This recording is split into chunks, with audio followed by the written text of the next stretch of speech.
کیسی ہیں آپ؟ خیریت سے ہیں انشاءاللہ؟ بات کریں. السلام علیکم. علیکم السلام. جی بھائی حکم کیسے کریں. ہیں آپ؟ اللہ تعالیٰ کا بڑا احسان ہے. Thank you. آپ خیریت سے ہیں؟ جی الحمدللہ. آپ سے الحمد. 2-3 باتیں مجھے پوچھنی تھی. میں جی اہل سنت سے سیدہ صوفیہ سرور جی بات کر رہی ہوں. جی سسٹر.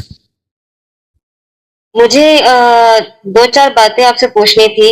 ایک تو مجھے یہ بتائیں کہ امی عائشہ پر آپ کا بہت اعتراض ہوتا ہے. ہم لوگ جب میری بیٹیاں ہیں 3 تو ظاہر سی بات ہے جب میں اپنی بچیوں کی شادی کروں گی تو انسان دیکھ کر کروں گی کہ سامنے والا اس قابل ہونا چاہیے کہ کل مجھے یا میری بیٹی کو کوئی مسئلہ نہ ہو یا مجھے پچھتانا نہ پڑے. جی تو مجھے یہ بتائیں کہ جن کی خاطر دنیا بنی نبی کریم صلی اللہ علیہ وسلم ہمارا ایمان ہے ان پر.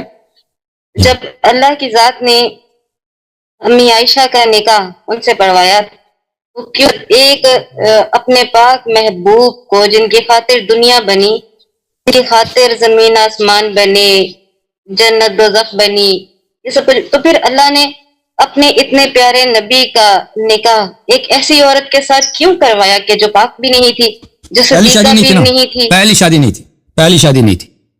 جو پہلی شادی ہوتی ہے انسان اولاد بنانے کے لیے گھرانہ بنانے کے لیے. ان کا گھرانہ کس کے ساتھ ہے؟ حضرت خدیجہ سلام اللہ علیہا کے ساتھ ہے. ٹھیک ہے نا. بچے کن سے؟ حضرت خدیجہ سلام اللہ علیہا سے. اولاد کن سے؟ نسل کس سے؟ حضرت خدیجہ سلام اللہ علیہا سے. ٹھیک ہے نا. تو اللہ تعالیٰ نے میں تو شامل ہے نا. آپ سن لینا میری بہن, آپ سن لینا کہ شادی کیوں پہلے بھی اس بات کو سن لیں. دیکھیں رسول صلی اللہ علیہ وسلم تو 15 بیویاں, لیکن ان کی جو اصلی بیوی ہے فرسٹ وائف ہے جن کے ساتھ ان کا گھرانہ بنا ہے جن کے ساتھ انہوں نے زندگی گزاری ہے اور کسی اور کو شریک نہیں کیا اس میں, وہ صرف حضرت خدیجہ سلام اللہ علیہا. عائشہ وغیرہ کوئی بھی نہیں ہے. اور جن سے ان کی نسل پاک چلی ہے وہ حضرت خدیجہ سلام اللہ علیہا. اب ہجرت کے بعد رسول اللہ صلی اللہ علیہ وآلہ وسلم کے حالات ایسے تھے کہ رسول اور مسلمانوں کے حالات ایسے تھے کہ مسلمانوں میں بیوائیں بہت تھیں جن کی شادی نہیں ہوتی تھی, ان کو سپورٹ کی ضرورت تھی. اور رسول پاک صلی اللہ علیہ وسلم کے دشمن بہت تھے اور مختلف قبائل کے دشمن تھے. تو رسول اللہ صلی اللہ علیہ وسلم نے مختلف قبائل سے شادیاں کی ہیں. یہود سے بھی شادی کیا. ان کی ایک بیوی یہودی خاندان سے جناب صفیہ بنت حیی ابن اخطب, اور ابو سفیان کی بیٹی سے. ابو سفیان اس وقت جو مشرکین مکہ کا سردار تھا. ام حبیبہ سے, وہ ام حبیبہ جو ہے اس کی شادی تھی ایک صحابی سے, وہ حبشہ چلی گئی, وہاں سے وہ مر گیا وہ آدمی, پر وہ مدینہ آئی تو رسول پاک صلی اللہ علیہ وسلم نے اپنے دشمن کی بیٹی سے شادی کی. ٹھیک ہے نا. اس کی وجہ کیا ہے؟ اس کی وجہ یہ ہے کہ بہت تعداد میں عورتیں تھیں جن کی سرپرست نہیں تھی, اور اس کے علاوہ مختلف قبائل کو اسلام کی طرف ترغیب دینے کے لیے ان قبائل سے اگر وہ شادی کر لیتے تو پھر وہ رسول پاک صلی اللہ علیہ وسلم سے دشمنی کم کرتے. آپ نے جو سوال کیا ہے کہ دیکھیں اللہ تعالیٰ نے نبی صلی اللہ علیہ وسلم کو کی شادی کے لیے ایسا انتخاب کیا, بری عورت کا کیسے انتخاب کر سکتا ہے؟ ملاحظہ میں اس کا جواب دے دوں گا, لیکن سب سے پہلے یہ سن لیں آپ کے اپنی کتابوں میں دیکھیں رسول پاک صلی اللہ علیہ وسلم کو نستجیر باللہ کافر زادہ مشرک زادہ آپ کے علماء کہتے ہیں. اس سے ان کو کوئی حرج نہیں ہوتا کہ نبی صلی اللہ علیہ وسلم کفار کے نسل سے مشرک کے نسل سے دنیا میں آئے. میں ایک چھوٹی سی بات آپ سے کرنا چاہوں گا. اجازت مجھے میری بات نہ کاٹیں پلیز, میری بات نہ کاٹیں سسٹر. تھینک یو, اللہ آپ کو جزائے خیر دے. یہ صحیح مسلم ہے, چاپ دار الفکر, بیروت لبنان میں چھپی ہے. یہاں پہ صفحہ نمبر 127 میں رسول اللہ صلی اللہ علیہ وسلم سے روایت کرتے ہیں ان ابی و اباک فی النار, کہ پیغمبر صلی اللہ علیہ وسلم نے کہا کہ میرے والد حضرت عبداللہ علیہ السلام تو جہنم میں, جہنمی ہیں اور وہ ابھی جہنم میں. ان ابی فی النار, میرے والد صاحب جہنم میں, اور والدہ بھی ان کا, اسی مسلم نے روایت کی والدہ بھی جو ہے ان کا جہنم میں. نستجیر باللہ. تو اب دیکھیں جب آپ نے اجماع, میں آپ کو یہ کتاب دکھاؤں اس کا ابو حنیفہ صاحب اس اپنی کتاب میں کیا فرماتے ہیں نبی صلی اللہ علیہ وسلم کے والدین کے متعلق.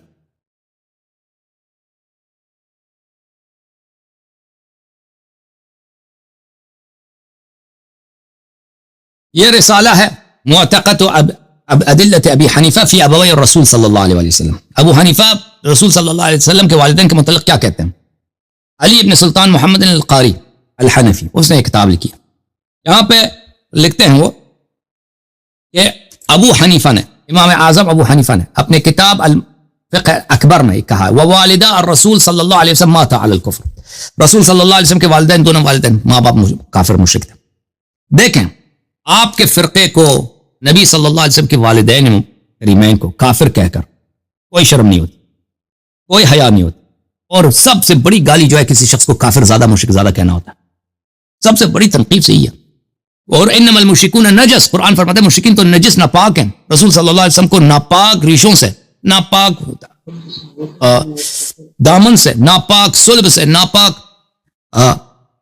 بطن سے آپ قائل ہو گئے کہ دنیا میں آئے۔ اچھا، اور دوسرے جو انبیاء ہیں قرآن فرماتا ہے ان اللہ اصطفى آدم ونوح وآل ابراہیم وآل عمران علی العالمین، اللہ نے آل ابراہیم کو برتری دی، آل عمران کو برتری دی۔ ہمارے نبی صلی اللہ علیہ وسلم کیا مشرک، نسجی باپ بھی مشرک، نبی بھی اور ان کی والدہ بھی مشرک۔ تو یہاں پہ تو کوئی اگر دیکھیں، اگر بات یہ ہے کہ اللہ تعالیٰ نے نبی صلی اللہ علیہ وسلم کے لیے چنتا ہے تو والدین کو کیوں نہیں چنا بھائی؟ اور بھائی منطق بھی کوئی چیز ہے، بیوی زیادہ اہم ہے یا ماں باپ زیادہ اہم ہے؟ ماں باپ زیادہ اہم ہے۔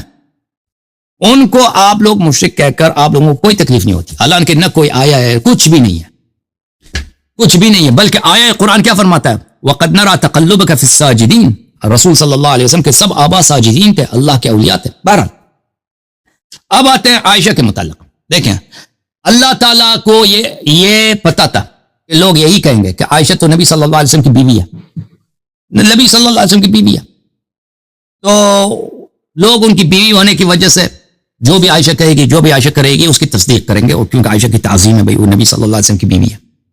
تو اللہ نے اسی لیے جواب دیا، اللہ تعالیٰ نے جواب دیا آپ کی اسی شک کو دور کرنے کے لیے قرآن مجید فرقان حمید میں سورہ مبارکہ تحریم میں ملاحظہ فرمائیے، اللہ تعالیٰ فرماتا ہے ضرب اللہ مثلا للذین کفروا امرأة نوح وامرأة لوط كانتا تحت عبدین من عبادنا صالحین فخانتاهما فلم یغنی عنہما من اللہ شیئا وقیل ادخلا النار مع الداخلین۔ میں آیت آپ کو دکھاؤں قرآن مجید فرقان حمید میں،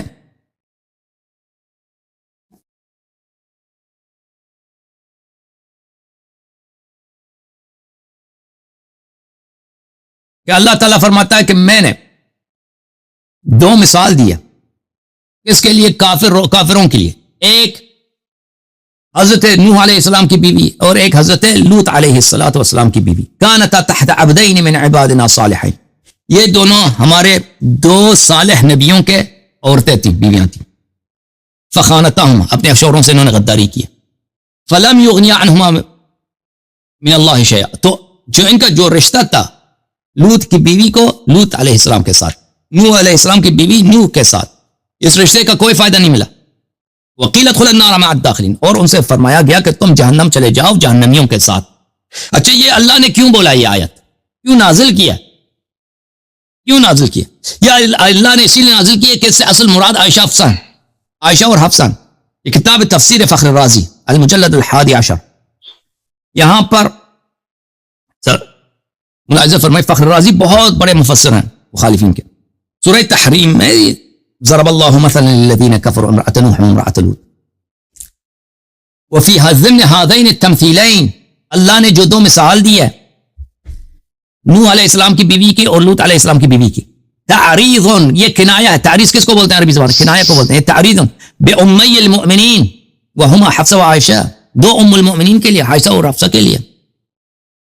تو اللہ تعالیٰ نے آپ کی خاطر اور آپ جیسے لوگوں کے سوچ کے خاطر کہ آپ کی یہ شک دور ہو جائے کہ نبی صلی اللہ علیہ وسلم کی بیوی کیا بری ہو سکتی ہے، اللہ نے قرآن میں کہہ دیا کہ اے مسلمانوں میں تمہیں مثال دیتا ہوں عائشہ اور حفصہ کا۔ یہ عائشہ اور حفصہ کی مثال ہے امرأۃ نوح امرأۃ لوط۔ جب فخر الرازی کہہ رہے ہیں کہ یہ کنایہ ہے، امرأۃ لوط و امرأۃ نوح، کنایہ کس سے، عائشہ و حفصہ سے ہے، تو بات ختم ہے اس کے بعد، ٹھیک ہے نا جی۔ اللہ نے یہ بتا دی کہ بھائی اگر نوح بھی نبی ہے، اگر ہمارے نبی ہیں تو نوح بھی نبی ہے، اس کی بیوی کافر ہو سکتی ہے، بری ہو سکتی ہے۔ جی جی جی بولیں۔ اب مجھے یہ